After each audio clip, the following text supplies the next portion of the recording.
দীর্ঘ এক মাসেরও বেশি সময় ধরে চলা ছাত্র আন্দোলনে আগেই প্রতিক্রিয়া জানিয়েছেন প্রধানমন্ত্রী নরেন্দ্র মোদী। আর এবার এই প্রথমবার সামনে এলো স্বরাষ্ট্রমন্ত্রী অমিত শাহের বয়ান। এই পুরো ঘটনা নিয়ে তিনি কি বললেন? অন্যদিকে বিহারের পাটনায় নির্বাচনী প্রচারের সময় হঠাৎ কেন প্রশান্ত কিশোরের মঞ্চে উঠে এলেন রক্তাক্ত আহত ছাত্ররা? তবে কি এই পুরো ছাত্র বিক্ষোভ এবার নতুন এক রাজনৈতিক মোড় নিতে চলেছে? আর ঠিক এই আবহে বিরোধী দলনেতা রাহুল গান্ধী কেন জরুরি ভিত্তিতে 128 জন সাংসদকে নিজের বাসভবনে ডেকে পাঠিয়েছিলেন? এই পুরো বিষয় জানতে শেষ পর্যন্ত সঙ্গে থাকুন। দিল্লির যন্তর মন্তরে গত বেশ কিছুদিন ধরে ককরোচ জনতা পার্টি বা সিজেপির ব্যানারে যে আন্দোলন চলছে তা মূলত নিট পরীক্ষার প্রশ্নপত্র ফাঁস এবং শিক্ষা ব্যবস্থার স্বচ্ছতা নিয়ে। এই দীর্ঘ আন্দোলনের পর অবশেষে সরকারি স্তরে এক বড় সড়ো প্রতিক্রিয়া লক্ষ্য করা যাচ্ছে। প্রধানমন্ত্রী নরেন্দ্র মোদী আগেই সামাজিক মাধ্যমে ঘোষণা করেছেন যে এই প্রশ্নপত্র ফাঁসের মতো অপরাধের বিচার দ্রুত সম্পন্ন করার জন্য ফাস্ট ট্র্যাক কোর্ট বা দ্রুত বিচার আদালত গঠন করা হবে। আর এই ঘোষণার পরপরই দেশের স্বরাষ্ট্রমন্ত্রী অমিত শাহ একটি বিশেষ বিবৃতি দিয়েছেন। দীর্ঘ সময় ধরে চলা এই বিতর্কে এই প্রথম স্বরাষ্ট্রমন্ত্রীর কোনো সরাসরি প্রতিক্রিয়া সামনে এলো। তিনি প্রধানমন্ত্রীর এই পদক্ষেপকে একটি ঐতিহাসিক মাইলফলক হিসেবে বর্ণনা করেছেন। তিনি তার এক্স বার্তায় স্পষ্ট করেছেন যে দেশের যুব সমাজের স্বার্থ রক্ষা এবং তাদের উজ্জ্বল ভবিষ্যৎ নিশ্চিত করা বর্তমান প্রশাসনের অন্যতম প্রধান লক্ষ্য। ফাস্ট ট্র্যাক কোর্ট গঠনের মাধ্যমে অপরাধীদের দ্রুত সাজা দেওয়া সম্ভব হবে এবং যারা তরুণ প্রজন্মের ভবিষ্যৎ নিয়ে ছিনিমিনি খেলছে তাদের বিরুদ্ধে এই পদক্ষেপ এক কঠোর বার্তা দেবে বলে তিনি আশা প্রকাশ করেছেন। প্রশাসনিক দৃষ্টিকোণ থেকে দেখলে এটি একটি অত্যন্ত তাৎপর্যপূর্ণ সিদ্ধান্ত, কারণ এর মাধ্যমে আইনি প্রক্রিয়াকে ত্বরান্বিত করার একটি সদিচ্ছা প্রকাশ পাচ্ছে। তবে প্রশাসনের এই আশ্বাসে আন্দোলনরত ছাত্র সমাজ কতটা আশ্বস্ত হতে পেরেছেন তা নিয়ে নানা মহলে বিস্তর আলোচনা চলছে। আন্দোলনকারীদের একাংশের মতে শুধুমাত্র দ্রুত এই ধরনের আদালত গঠনই যথেষ্ট নয়, বরং এই পুরো ঘটনার নৈতিক দায়ভার গ্রহণ করে শিক্ষামন্ত্রীর পদ থেকে যে দাবি তারা তুলেছিলেন তা এখনো অধরা। ফলে সেই দাবি পূরণ করতে হবে। সিজেপির পক্ষ থেকে এই ঘোষণাকে কেবলমাত্র একটি সাময়িক প্রলেপ হিসেবেই দেখা হচ্ছে। এই অস্থিরতার আজ শুধুমাত্র দেশের রাজনীতিতে সীমাবদ্ধ নেই, তা ছড়িয়ে পড়েছে বিভিন্ন রাজ্যেও। বিহারের রাজধানী পাটনায় সম্প্রতি যে ঘটনা ঘটেছে তা অন্য এক চিত্র তুলে ধরেছে। প্রখ্যাত রাজনৈতিক কুশলী এবং জনস্বরাজ পার্টির প্রধান প্রশান্ত কিশোর যখন বাঁকিপুর বিধানসভা কেন্দ্রের উপনির্বাচনের জন্য প্রচার চালাচ্ছিলেন, ঠিক সেই সময় তার মঞ্চে অপ্রত্যাশিতভাবে বেশ কয়েকজন ছাত্র উঠে আসেন। এই ছাত্রদের অভিযোগ, তারা যখন নিট প্রশ্নপত্র ফাঁসের প্রতিবাদ জানাচ্ছিলেন তখন তাদের উপর প্রশাসনিকভাবে বল প্রয়োগ করা হয়েছে। আহত অবস্থায় এই ছাত্ররা প্রশান্ত কিশোরের মঞ্চে এসে নিজেদের ক্ষোভ উগরে দেন। পরিস্থিতি এমন পর্যায়ে পৌঁছায় যে আহত ছাত্রদের একজন সরাসরি বর্তমান রাজ্য প্রশাসনের ভূমিকা নিয়ে প্রশ্ন তোলেন এবং আইন শৃঙ্খলা পরিস্থিতি নিয়ে তীব্র অসন্তোষ প্রকাশ করেন। তার মতে সাধারণ মানুষের নিরাপত্তার যে প্রতিশ্রুতি দেওয়া হয়েছিল তা পূরণ হচ্ছে না। প্রশান্ত কিশোর এই পরিস্থিতিকে রাজনৈতিক দৃষ্টিকোণ থেকে ব্যাখ্যা করেছেন। তিনি সাংবাদিকদের প্রশ্নের উত্তরে অত্যন্ত সাবলীলভাবে জানিয়েছেন যে এই তরুণ সমাজ এবং তাদের অভিভাবকরা একসময় বর্তমান শীর্ষ নেতৃত্বকে প্রবল সমর্থন জুগিয়েছিল, কিন্তু আজ যখন সেই তরুণদের দাবি দেওয়া শোনার বদলে তাদের উপর প্রশাসনিক কড়াকড়ি আরোপ করা হচ্ছে, তখন স্বাভাবিকভাবে সেই ক্ষোভ প্রশাসনের শীর্ষ স্তরের দিকে ধাবিত হচ্ছে। প্রশান্ত কিশোরের মতে শিক্ষামন্ত্রীর বিরুদ্ধে যে ক্ষোভ প্রাথমিকভাবে ছিল তা এখন ধীরে ধীরে সামগ্রিক প্রশাসনের বিরুদ্ধে এক বৃহত্তর অসন্তোষে পরিণত হচ্ছে।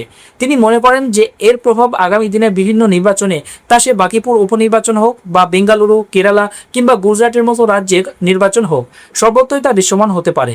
পাটনার এই চিত্র যখন সামনে আসছে তখন দিল্লির পরিস্থিতিও বেশ থমথমে। সরকার এবং আন্দোলনকারী ছাত্রদের মধ্যে আলোচনার একটি সম্ভাবনা তৈরি হলেও ঠিক কোথায় সেই আলোচনা হবে তা নিয়ে এক ধোঁয়াশা রয়ে গেছে। এরই মধ্যে বিরোধী শিবিরের শীর্ষ নেতারা, বিশেষ করে অরবিন্দ কেজরিওয়াল, এই পুরো বিষয় নিয়ে উদ্বেগ প্রকাশ করেছেন। তিনি প্রশ্ন তুলেছেন যে যন্তর মন্তরে প্রচুর সংখ্যক অ্যাম্বুলেন্স এবং নিরাপত্তা বাহিনীর উপস্থিতি, যার মধ্যে রয়েছে সিআরপিএফ এবং র্যাপিড অ্যাকশন ফোর্সের মতো বাহিনী। এই ধরনের পরিস্থিতি সাধারণত তৈরি হয় যখন কোনো বড় জমায়েত বা আন্দোলনকে নিয়ন্ত্রণ করার জন্য অতিরিক্ত সতর্কতা অবলম্বন করা হয়। যদিও প্রশাসনের পক্ষ থেকে সরাসরি কোনো সংঘাতের কথা বলা হয়নি। এই সমস্ত রাজনৈতিক ও সামাজিক টানাপোড়েনের মধ্যে সবচেয়ে বড় চমকটি এসেছে বিরোধী শিবিরের প্রধান দল কংগ্রেসের তরফ থেকে। লোকসভার বিরোধী দলনেতা রাহুল গান্ধী অত্যন্ত জরুরি ভিত্তিতে নিজের বাসভবনে গতকাল 128 জন সাংসদদের নিয়ে একটি বৈঠক করেন। এই বৈঠকে শুধুমাত্র কংগ্রেস সাংসদরাই ছিলেন না, বরং ইন্ডিয়া জোটের অন্যান্য শরিক দলের সাংসদরাও উপস্থিত ছিলেন বলে খবর পাওয়া যাচ্ছে। এত বড় মাপের এবং এত জরুরি ভিত্তিতে এই বৈঠক ডাকা স্বাভাবিকভাবেই জাতীয় রাজনীতিতে ব্যাপক কৌতূহলের সৃষ্টি করেছে। রাজনৈতিক বিশ্লেষকদের মতে বিরোধী দলনেতা হিসেবে রাহুল গান্ধী এই ছাত্র আন্দোলনকে একটি গুরুত্বপূর্ণ রাজনৈতিক হাতিয়ার হিসেবে ব্যবহার করতে চাইছেন, তবে সেটি অত্যন্ত কৌশলে। খবর পাওয়া যাচ্ছে যে তিনি হয়তো এই তরুণদের সমর্থনে দিল্লির রাস্তায় মোমবাতি মিছিল নিয়ে নামতে পারেন।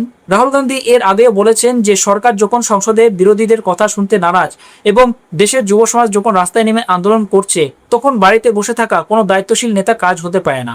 তরুণদের পাশে দাঁড়ানো এবং তাদের দাবিগুলো জাতীয় স্তরে আরও জোরালোভাবে তুলে ধরাই তার প্রধান লক্ষ্য। কংগ্রেস দলের পক্ষ থেকে একটি ভিডিও বার্তা শেয়ার করা হয়েছে, যেখানে দেখানো হয়েছে যে কিভাবে রাহুল গান্ধী গত কয়েক বছর ধরে ধারাবাহিকভাবে প্রশ্নপত্র ফাঁস এবং শিক্ষা ব্যবস্থার ত্রুটি নিয়ে সরব হয়েছে। এটি প্রমাণ করার চেষ্টা করা হচ্ছে যে বিরোধী দল রাতারাতি এই ইস্যুতে যুক্ত হয়নি, বরং তারা দীর্ঘদিন ধরেই এই সমস্যার সমাধানের দাবি জানিয়ে আসছে। এই রাজনৈতিক পদক্ষেপগুলির একটি গভীর তাৎপর্যপূর্ণ রয়েছে। যদিও সিটিপির কিছু নেতার তরফ থেকে বিরোধী দলনেতার উদ্দেশ্যে নিয়ে মাঝে মধ্যে প্রশ্ন তোলা হয়েছে, তবুও বর্তমান পরিস্থিতিতে সমস্ত বিরোধী দলগুলো কার্যত একজোট হয়ে এই ইস্যুটিকে সামনে রাখতে চাইছে বলে মনে করছে রাজনৈতিক মহল। এদিকে ফাস্ট ট্র্যাক কোর্ট বা দ্রুত বিচার আদালত গঠন করা ভারতীয় বিচার ব্যবস্থায় নতুন কোনো ধারণা নয়। অতীতেও যখনই কোনো বিষয় নিয়ে জনমানুষের তীব্র প্রতিক্রিয়া সৃষ্টি হয়েছে, তখন প্রশাসন আইনি প্রক্রিয়া দীর্ঘ সূত্রতা এড়াতে এই ধরনের বিশেষ আদালতের আশ্রয় নিয়েছে। প্রশ্নপত্র ফাঁসের মতো ঘটনা, যা লক্ষ লক্ষ মেধাবী ছাত্রছাত্রীর ভবিষ্যতের সঙ্গে সরাসরি যুক্ত, তার ক্ষেত্রে সাধারণ আইনি প্রক্রিয়ায় বছরের পর বছর সময় লেগে গেলে তা বিচার ব্যবস্থার প্রতি মানুষের আস্থাকে দুর্বল করে দিতে পারে। এই দৃষ্টিকোণ থেকে দেখলে প্রধানমন্ত্রীর ঘোষণা এবং স্বরাষ্ট্রমন্ত্রীর সমর্থন একটি অত্যন্ত সময়োপযোগী পদক্ষেপ। এটি অন্তত এই বার্তা দেয় যে প্রশাসন বিষয়টিকে সর্বোচ্চ গুরুত্ব দিয়ে দেখছে। একদিকে দ্রুত আইনি পদক্ষেপের মাধ্যমে আন্দোলনকারীদের ক্ষোভ প্রশমিত করতে চাইছে সরকার, অন্যদিকে প্রশাসনিক সংস্কারের মাধ্যমে শিক্ষা ব্যবস্থার উপর থেকে হারিয়ে যাওয়া বিশ্বাস ফিরিয়ে আনতে চাইছে। সেই সঙ্গে আইন শৃঙ্খলা বজায় রাখার স্বার্থে প্রয়োজনীয় পদক্ষেপ করছে সরকার। রাজনৈতিক বিশেষজ্ঞদের একাংশ বলছেন, সরকার এবং আন্দোলনকারীদের মধ্যে একটি সুস্থ এবং গঠনমূলক আলোচনার পরিবেশ তৈরি করা এই মুহূর্তে সবচেয়ে বেশি জরুরি, যেখানে একে অপরের প্রতি আস্থা থাকবে এবং সমস্যার গভীরে গিয়ে তার সমাধান খোঁজার চেষ্টা করা হবে। যন্তর মন্তরের এই আন্দোলনকে ঘিরে শুধু রাজনৈতিক মহলই নয়, দেশের ক্রীড়া জগতের একাধিক বিশিষ্ট ব্যক্তিত্বও নিজেদের মতামত জানাতে শুরু করেছেন। এবার মুখ খুলেছেন ভারতের কিংবদন্তি ক্রিকেটার সচিন টেন্ডুলকার। নিজের এক্স হ্যান্ডেলে তিনি লিখেছেন, তার বাবা একজন অধ্যাপক ছিলেন এবং ছোটবেলা থেকেই তাকে একটি গুরুত্বপূর্ণ শিক্ষা দিয়েছিলেন। ব্যর্থ হওয়া দোষের নয়, কিন্তু প্রতারণার কোনো স্থান নেই।